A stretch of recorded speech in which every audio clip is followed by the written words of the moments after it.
नमस्कार दोस्तों, स्वागत है आप सभी लोगों का हमारे इस आज के खास सेशन में, जिसमें हम लोग ज्योग्राफी के कुछ महत्वपूर्ण प्रश्नों को हल करने वाले होंगे।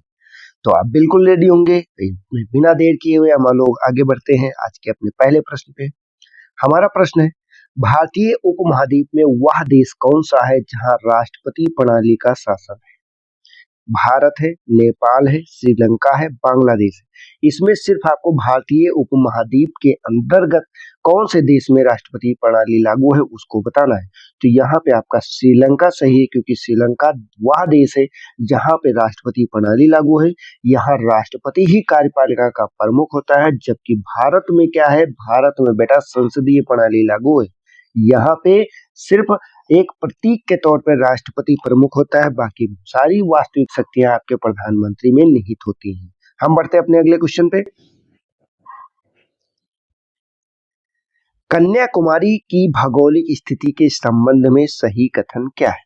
भूमध्य रेखा के दक्षिण में स्थित है, भूमध्य रेखा के उत्तर में स्थित है, कर्क रेखा पर स्थित है, या फिर मकर रेखा में पर स्थित है। तो बेटा देखिए, जो कन्याकुमारी है ये आपके भूमध्य रेखा के उत्तर में स्थित है। ठीक, जैसे कि अगर बात करें कर्क रेखा आपके भारत को जो है बिल्कुल बीच से गुजरता है। यहाँ पे आपकी पूरी विषुवत रेखा स्थित है, यहाँ पे भूमध्य रेखा। तो भूमध्य रेखा आपका ये है 0 अंश। यहाँ पे अगर बात करते हैं तो ये आपका ईस्ट हो गया, ये आपका वेस्ट हो गया, मतलब ये वेस्ट हो गया, ये आपका नॉर्थ हो गया, उत्तर। तो यहाँ का अगर लेते हैं तो ये आपके उत्तर में स्थित है, यहाँ पे आपका कन्याकुमारी स्थित है। क्लियर हो गया? तो कन्याकुमारी आपके उत्तर में स्थित है, ये एकदम याद रखिएगा। चलते हैं अगले क्वेश्चन पे, अगले क्वेश्चन की बात करते हैं। प्रायद्वीपीय भारत में सबसे दक्षिणी बिंदु कौन सा है? इंदिरा पॉइंट है, कन्याकुमारी है, रामेश्वरम है, लक्षद्वीप है। सबसे दक्षिणी बिंदु की अगर बात करते हैं तो पहले तो इंदिरा पॉइंट था, लेकिन इंदिरा पॉइंट क्या है, ये डूब चुका है आपका जो है। लेकिन अगर वर्तमान समय में देखते हैं तो जो कन्याकुमारी है, कन्याकुमारी ही आपका जो विजिबल पॉइंट है, जो दक्षिणतम बिंदु है, उसे माना जाता है। लेकिन आपको ये भी याद रखना है, सबसे दक्षिणतम बिंदु इंदिरा पॉइंट था, जो कि सुनामी के दौरान ये पूरी तरह से डूब गया था, इसीलिए इसमें इसे सही किया गया है। अगर वैसे देखा जाए तो इंदिरा पॉइंट ही आपका सही होगा, तो इसका सही आंसर बी हो जाएगा। हम बढ़ते हैं अगले क्वेश्चन पे। कर्क रेखा के एकदम समीप स्थित प्रमुख भारतीय नगर कौन सा है? कोलकाता है, दिल्ली है, जयपुर है, या फिर पटना है? तो यहाँ पे बेटा सही आपका हो जाएगा कोलकाता। कर्क रेखा आपकी जो स्थित है 23:30 उत्तरी अक्षांश को कहा जाता है, कोलकाता के सबसे निकट से गुजरती, इसी कारण वहां उष्ण एवं आर्द्र जलवायु पाई जाती है। क्लियर? हम बढ़ते हैं अपने अगले क्वेश्चन पे।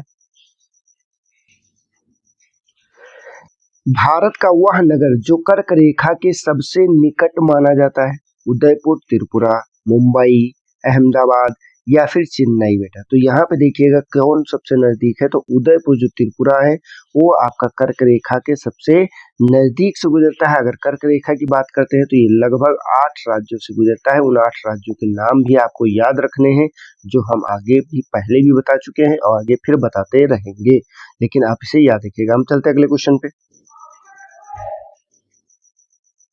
कर्क रेखा का निकटतम दूरी पर स्थित नगर कौन सा है? गांधीनगर है, लखनऊ है, भोपाल है, या फिर इंदौर है? तो यहाँ पे आपको याद क्या रखना है कि बेटा जो गांधीनगर है, गांधीनगर आपका कर्क रेखा के सबसे निकट स्थित है। गांधीनगर ये गुजरात में स्थित है। कहाँ पे बेटा? तो गुजरात में स्थित है। ठीक, क्लियर? हम चलते अगले क्वेश्चन पे। वह भारतीय राज्य जो पूर्णतः कर्क रेखा के उत्तर में स्थित है, मतलब कर्क रेखा के पूर्णतः उत्तर में है, त्रिपुरा है, मिजोरम है, मणिपुर है, या फिर झारखंड है?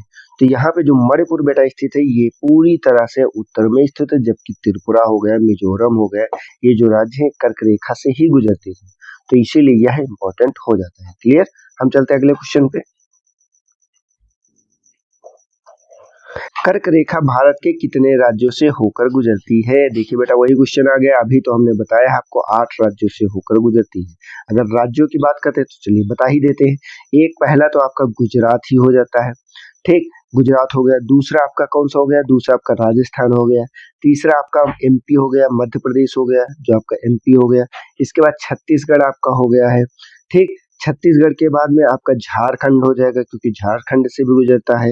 झारखंड के बाद बात करते हैं तो पश्चिम बंगाल से हो जाएगा। पश्चिम बंगाल से अगर बात करते हैं इसके बाद त्रिपुरा हो जाएगा। त्रिपुरा के बाद कहते हैं तो मिजोरम हो जाएगा। ये आपके सभी राज्य हो गए, और सभी राज्य एक क्रम से हैं कि मतलब पहले गुजरात हो गया, फिर राजस्थान हो गया, फिर मध्य प्रदेश हो गया, फिर छत्तीसगढ़ हो गया, फिर झारखंड हो गया, फिर पश्चिम बंगाल हो गया, फिर त्रिपुरा हो गया, फिर मिजोरम। ठीक, तो ये 8 राज्यों का नाम आपको याद रखने हैं। चलते हैं हम अपने अगले क्वेश्चन पे।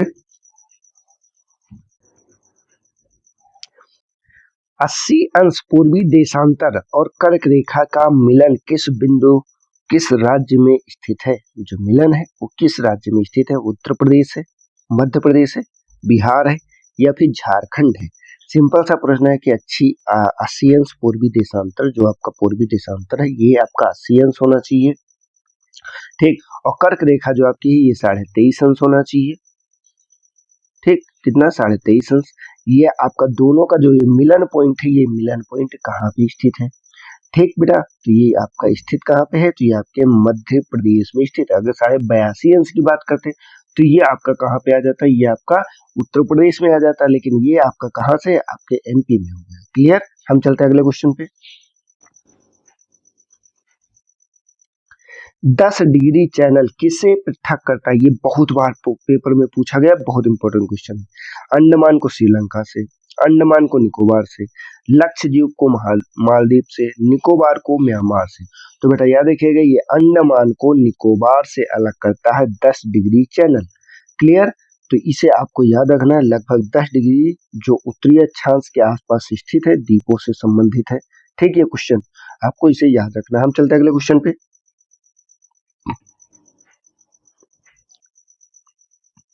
भारत का प्रमाणिक मध्याह्न रेखा किसे कहा जाता है? 75 अंश पूर्वी को, 82 अंश 30 मिनट पूर्वी को, 90 अंश पूर्वी को, 120 अंश पूर्वी।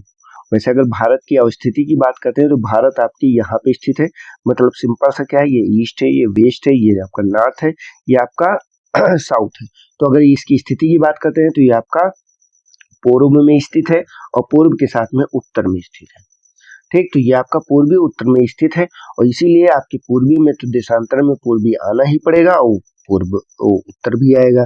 तो क्लियर है? तो ये आपका 82.5 अंश पूर्वी देशांतर को माध्याह्न रेखा कहा जाता है, प्रमाणिक माध्याह्न रेखा कहा जाता है, जिसे IST के नाम से जानते हैं, और यही आपका 5.5 घंटे का डिफरेंस को जन्म देता है। क्लियर हो गया?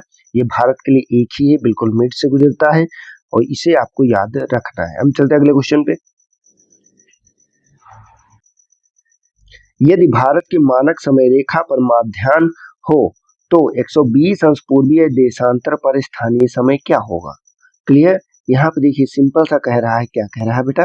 कह रहा है कि अगर भारत की जो माध्याह्न रेखा है, मतलब 82.5 अंश जो है, यहाँ पे कितना समय हो? यहाँ पे माध्याह्न हो, मतलब 12 बजा हो, तो वहीं पे 120 अंश पूर्वी, मतलब यहाँ से कितना जाना है? 120 अंश के आसपास जाना है। अब यहाँ 120 अंश पे बताना है क्या समय होगा। सिंपल सा जो इसका फार्मूला होता है, एक देशांतर अगर आप बढ़ते हैं तो 4 मिनट का डिफरेंस आपका आएगा। तो यहाँ पे 82.5 अंश है, जाना कहाँ तक का है? 120 तक का जाना है। तो लगभग अंतर कितना आएगा? लगभग आपका अंतर आ जाएगा 37 अंश 5 मिनट का आ जाएगा। इसको गुणा किससे कर देंगे? इसको 4 से गुणा कर देंगे। तो 4 से गुणा करने के बाद में कितना लगभग डिफरेंस आएगा? डिफरेंस आपका लगभग 150 मिनट का बनेगा। 150 मिनट का डिफरेंस का मतलब इसको 60 से डिवाइड कर देंगे तो 6 दूनी 12, 30, मतलब 2 घंटे 30 मिनट का अंतर आ जाएगा। अब यहाँ पे 12 बजा है, माध्याह्न का अर्थ हो गया 12 बजा है, तो यहाँ पे सिंपल से जब 12 बज रहा था तो वहाँ पे 2 घंटे 30 मिनट को ऐड ऑन कर देंगे तो अब बच जाएगा 2:30 मिनट या फिर 14:30 मिनट। ये आपका सही आंसर सी हो जाएगा। क्लियर बेटा? ये आपका हो गया। मतलब यही चीज देखिए बेसिक है, इसमें याद क्या रखना है आपको? याद सिर्फ ये पॉइंट जो रखना है कि एक अंश अगर देशांतर का डिफरेंस होता है तो 4 मिनट उसमें अंतर आएगा, बस आप आराम से निकाल लेंगे, चाहे जितनी दूरी, चाहे जितनी डिस्टेंस निकालना हो। अगर यही अभी पूर्व में ना लीजिए कर, जो यहाँ पे पूर्वी देशांतर पूछा गया, पश्चिमी देशांतर पूछ लेते, तब क्या होता है? हम माइनस करते उतना समय, ठीक, हमारे समय से माइनस हो जाता। क्योंकि पूर्व में प्लस में समय चलता है और पश्चिम में माइनस में समय चलता है। क्लियर हो गया? हम बढ़ते अगले क्वेश्चन पे। भारतीय मानक समय यामोत्तर के सबसे निकट स्थित शहर कौन सा है? इलाहाबाद है, वाराणसी, मिर्जापुर है या फिर कानपुर है? तो बेटा देखिए, पहले इलाहाबाद के नैनी को माना जाता था, लेकिन वर्तमान समय में आपके मिर्जापुर को माना जाता है। मतलब 82.5 मानक यामोत्तर क्या हो गया? 82.5 अंशी हुआ, यही मानक यामोत्तर है। इसे IST भारत का भारतीय मानक समय कहा जाता है। कहाँ स्थित है? तो सबसे निकट मिर्जापुर में स्थित है। क्लियर हो गया? बढ़ते अगले क्वेश्चन पे। भारतीय मानक समय IST कहाँ से लिया जाता है? दिल्ली से, वाराणसी से, इलाहाबाद के नैनी से, लखनऊ से? तो यहाँ पे मिर्जापुर दिया ही नहीं, तो सिंपल सा इलाहाबाद के नैनी को सब हम लोग टिक करते हैं, जो वर्तमान समय में प्रयागराज के नाम से जाना जाता है। ये नैनी के निकट से गुजरता है। क्लियर हो गया? चलते हैं अगले क्वेश्चन पे। भारत और मालदीव के बीच समुद्री सीमा कौन सा चैनल बनाता है? इंपॉर्टेंट प्रश्न है। 10 डिग्री चैनल बनाता है, 8 डिग्री चैनल बनाता है या फिर 9 डिग्री चैनल बनाता है या फिर आपका पाक जलडमरू मध्य बनाता है? तो बेटा यहाँ पे याद रखिएगा कि कौन बनाता है। तो यहाँ पे 8 डिग्री जो चैनल है, ये आपके कहा भारत और मालदीव के बीच में सीमा रेखा को बनाता है। ये आपका इंपॉर्टेंट क्वेश्चन हो जाता है। ठीक, मतलब दोनों के मध्य में सिर्फ 8 डिग्री चैनल स्थित है। क्लियर हो गया? तो इसे आपको याद रखना है। अब उस प्रश्न की बात कर रहे हैं जिसका उत्तर आपको कमेंट बॉक्स में देना है।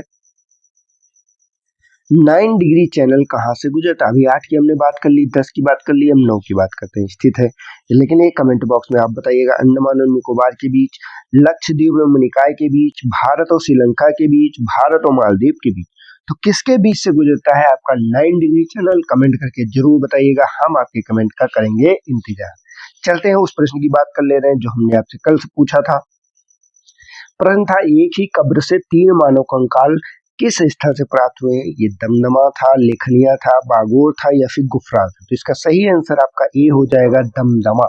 ठीक, यहीं पर मतलब सामूहिक जो समाधान है उसके साक्ष्य मिले, मतलब एक साथ में कई भी जो है 3-3 व्यक्तियों को दफनाया गया है। क्लियर हो गया? याद हो गया आप सभी को? तो आज के सेशन में इतना ही रखते हैं। हमारे चैनल को लेकर सब्सक्राइब करना बिल्कुल मत भूलिए, वीडियो को लाइक कीजिए और अधिक से अधिक अपने दोस्तों को शेयर कीजिए। कल फिर मिलते हैं कुछ महत्वपूर्ण और विशेष प्रश्नों के साथ। तब तक जय हिंद, जय भारत, आपका दिन शुभ हो।